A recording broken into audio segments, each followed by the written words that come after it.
सर्वप्रथम श्री किशन सोमाणी विद्यालयाचं सर्व संचालक मंडळ, आमचे स्नेही मार्गदर्शक डॉक्टर चेतनजी सावरा सर, श्री अतुलजी देऊळगावकर, कमल किशोरजी अग्रवाल सर, विवेकजी रेड्डी आणि सुभाषजी कासले, उपस्थित विद्यार्थी मित्रांनो, शिक्षक बंधू भगिनी, सर्वप्रथम मी आपल्या सर्वांचा खूप ऋणी आभारी आहे की आपण विद्यार्थी लोकांसोबत इथं संवाद साधण्याची एक संधी आम्हाला यावेळी उपलब्ध करून दिली.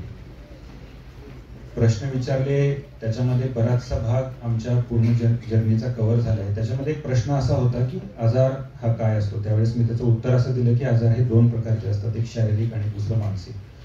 आपलं मानसिक आरोग्य आपल्यासाठी किती महत्त्वाचं असतं त्याचं एक 2-3 उदाहरणं मला कसे जाणवले ह्या रेसच्या दरम्यान ते मी सांगतो. आमचा हा जो 90 किलोमीटरचा पॅच होता त्याच्यामध्ये सगळ्यात कठीण पॅच हा 45 ते 53 किलोमीटर दरम्यानचा होता. या 45 ते 53 किलोमीटरच्या दरम्यान जवळपास 3 हिल होते आम्हाला 1.2 किलोमीटर्सचे की जे चढायचे होते.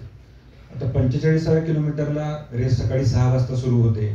जवळपास 12 वाजता तुम्ही 45व्या किलोमीटरला पोहोचता.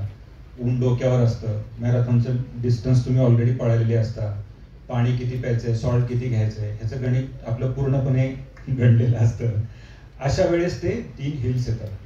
कुठलाही माणूस मेंटली ब्रेक होतो. अगदी पट्टीचा पळणारा सुद्धा तिथं वॉक करतो असं म्हणतात. बोथाज हिल वगैरे, इंचंगा त्याला नाव आहे. आमच्या कोचने आम्हाला एक होमवर्क सांगितलं होतं 15 दिवसांपूर्वी. त्याने आम्हाला सांगितलं होतं की तुमच्या आयुष्यातल्या 10 अशा गोष्टी लिहून काढा की ज्या तुम्हाला खूप आनंद देतात, खूप ऊर्जा देतात आणि ज्याबद्दल तुम्ही खूप आनंदी आहेत तुमच्या आयुष्यामध्ये. त्या 10 गोष्टी काढून शेवटचे 15 दिवस रोज वाचा. ती चिठ्ठी खिशात ठेवा. 45व्या किलोमीटरला जिथं तुम्ही मेंटली ब्रेकडाऊन व्हाल ती चिठ्ठी काढून पुन्हा वाचा. ही मेंटल ऊर्जा किंवा ही मानसिक ऊर्जा हे आपल्या शारीरिक ऊर्जेला कशा प्रकारे मात करू शकते, आपल्या पॉझिटिव्ह विचारधारेचा आपल्या शारीरिक क्षमतेवर किती चांगला परिणाम होऊ शकतो याचं प्रत्यय आम्हाला ह्या मॅरेथॉनच्या दरम्यान आलं. कॉम्रेड मॅरेथॉनच्या बाबतीमध्ये असं म्हटलं जातं की स्टार्ट लाईनला जो माणूस असतो त्याच्यापेक्षा वेगळाच काहीतरी तो जेव्हा फिनिश लाईनला पोहोचतो तेव्हा होतो. म्हणजे या 90 किलोमीटरमध्ये असं काय घडतं की हे तुम्हाला पूर्णपणे बदलून टाकतं. जेम्स फोर्डाईस नावाचा एक मॅरेथॉन रनर आहे. त्यांनी जवळपास 6 वेळा कॉम्रेड जिंकलंय. म्हणजे ही केम फर्स्ट इन कॉम्रेड आणि जवळपास 14 ते 15 वेळा त्यांनी ही कॉम्रेड रेस धावली. त्यांनी असं सांगितलं होतं त्याच्या पुस्तकामध्ये की at around 60 kilometres in comrade marathon you come across a person whom you deeply admire and respect.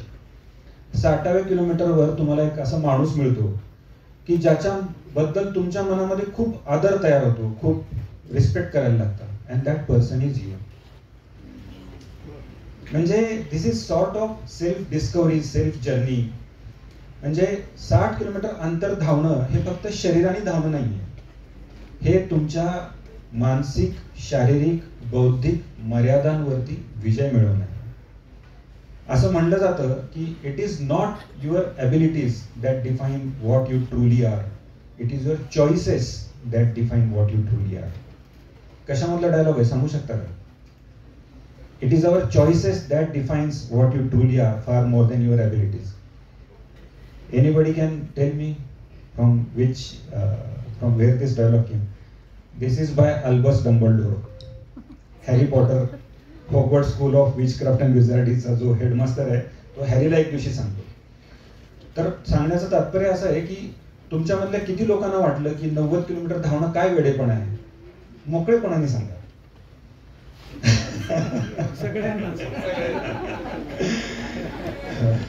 एका मॅरेथॉनरला काही दिवसांपूर्वी ऐकलं होतं मी, त्याने पण हाच प्रश्न विचारला होता.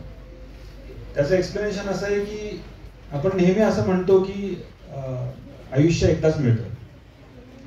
आमचं असं म्हणणं आहे की आयुष्य रोज मिळतं, मरण फक्त एकदाच येतं. Every day in morning when you get up, the life is at your doorstep and life says you, boss, I am here. आपल्या कम्फर्ट झोनच्या बाहेर जाऊन जर आपण काही करू शकलो, आपल्या रोजच्या त्रिकोणामधून जर आपण बाहेर जाऊन काही करू शकलो, तरच आपण आयुष्यामध्ये काहीतरी अचीव करू शकतो.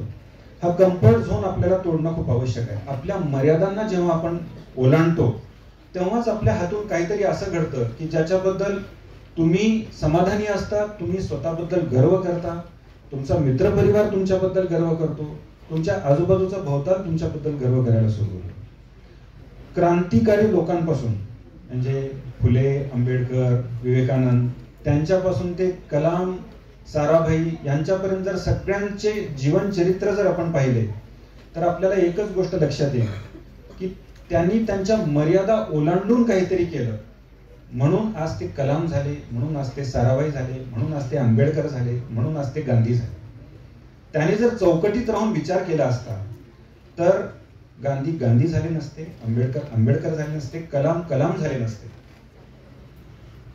तर आपण आपला कम्फर्ट झोन ओलांडून जेव्हा पुढे जाण्याचा आयुष्यामध्ये विचार करतो तेव्हाच आपल्या हातून काहीतरी असं घडतं की जे अगदी अतुलनीय असतं आणि हे जगापेक्षा वेगळं असतं. पॉझिटिव्ह विचारशक्तीचा परिणाम किती असतो हे सांगतो, कारण मॅरेथॉन बद्दलच्या सगळ्या गोष्टी आपण आता आपल्या बोलण्यामध्ये जवळपास कव्हर केलेल्या आहेत. शेवटच्या 15 दिवसांमध्ये पॉझिटिव्ह राहण्यासाठी मी काय काय केलं होतं सांगतो. फक्त पॉझिटिव्ह गोष्टी ऐकायच्या. हनुमान चालीसा मी जवळपास रोज ऐकायचो, काही पॉझिटिव्ह गाणी ऐकायचो, काही पॉझिटिव्ह सिनेमे पाहायचो. आणि शेवटी एक छोटासा क्षण सांगतो तुम्हाला. एक चित्रपट पाहिला होता मी, डार्क नाईट रायजेस नावाचा. त्या डार्क नाईट रायजेस मध्ये एक सीन आहे की त्या सीन मध्ये ब्रूस वेनला त्याचा विलन मारतो आणि एका विहिरीमध्ये फेकून देतो. त्या विहिरीमधून कधी कुणी बाहेर निघालेला नसतो. मग विहिरीमधून बाहेर निघाला नसतो, तो खूप प्रयत्न करतो बाहेर जायचा. त्याचं म्हणणं असतं की माझ्या शहरावर आक्रमण झालंय, माझं शहर जळायला लागलंय, माझ्या शहरातले लोक खूप दुःखात आहेत आणि अशा वेळेस मी इथं पडलेलो आहे, मला इथून काही करून बाहेर निघायचंय. प्रत्येक वेळेस तो दोरी बांधून वर चढण्याचा प्रयत्न करतो, दोरी तुटते, खाली पडतो, परत हाडं मोडतात, परत प्रयत्न करतो. तिथे एक म्हातारा माणूस असतो. तो म्हातारा माणूस त्याला म्हणतो की तुला जर खरंच चढायचंय तर काही वर्षांपूर्वी एक मुलगी ही विहीर चढून बाहेर गेली होती आणि तिनं तो जम्प केला होता विदाउट रोप, विदाउट सपोर्ट, विदाउट एनी आधार. ब्रूस वेन प्रयत्न करतो, पहिल्याच प्रयत्नामध्ये तो विहीरचा कठडा ओलांडून बाहेर पडतो. जेव्हा जेव्हा मी कधी मेंटली ब्रेकडाऊन व्हायचो तेव्हा मी ते ब्रूस वेनला इमॅजिन करायचो त्या विहिरीच्या काठावर उभा आहे. That rope is your comfort zone. So unless you sacrifice your rope, you cannot come out of your dark side, you cannot come out of your demons, you cannot come out of your usual cocoon.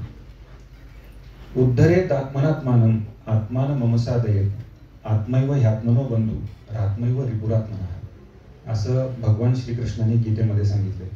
आपणच आपले मित्र असतो, आपणच आपले बंधू असतो आणि स्वतःचा उद्धार देखील आपण स्वतःच करू शकतो.